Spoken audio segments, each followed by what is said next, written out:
జిల్లా వ్యాప్తంగా ఎండలు టారెత్తిస్తున్నాయి. దాదాపు 40 డిగ్రీల ఉష్ణోగ్రతలు అయితే నమోదవుతున్న పరిస్థితి. దాదాపు 3 రోజుల నుంచి కూడా ఈ ఉష్ణోగ్రతలు అనేవి ఈ విధంగా పెరుగుతున్నాయి. మే నెలలో ఉష్ణోగ్రతలు అయితే చూసుకుంటే దాదాపు తగ్గుముఖం పట్టాయి అనుకున్నప్పటికీ దాదాపు ఇప్పుడు నైరుతి రుతుపవనాలు వచ్చేసాయి అనుకుంటున్న క్షణంలోనే మరొకసారి నైరుతి రుతుపవనాలు తిరోగమనం అయితే వెనక్కి వెళ్ళిపోయిన పరిస్థితి కూడా నెలకొంది.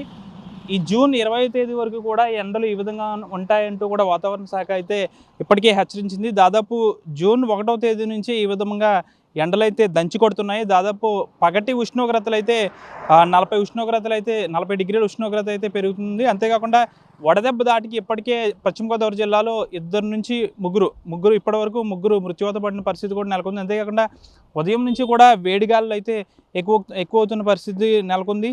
పూర్తిగా మనం చూసుకుంటే జిల్లాలో ఇప్పటికే పెద్ద ఎత్తున అయితే ఎండలే అయితే టారెత్తిస్తున్నాయని చెప్పాలి. ఉదయం నుంచి సాయంత్రం వరకు గరిష్టంగా 40 డిగ్రీల ఉష్ణోగ్రతలు అయితే నమోదవుతున్నాయి.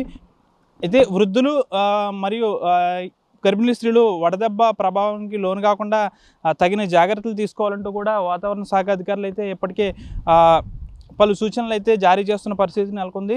ఇప్పటికే జిల్లా వ్యాప్తంగా 40 డిగ్రీలకు పైగా ఉష్ణోగ్రతలు నమోదవుతున్నాయి. వడదెబ్బ దాటికి మధ్యాహ్నం వేళ ఎవరు కూడా బయటికి రావడానికి భయపడుతున్న పరిస్థితి.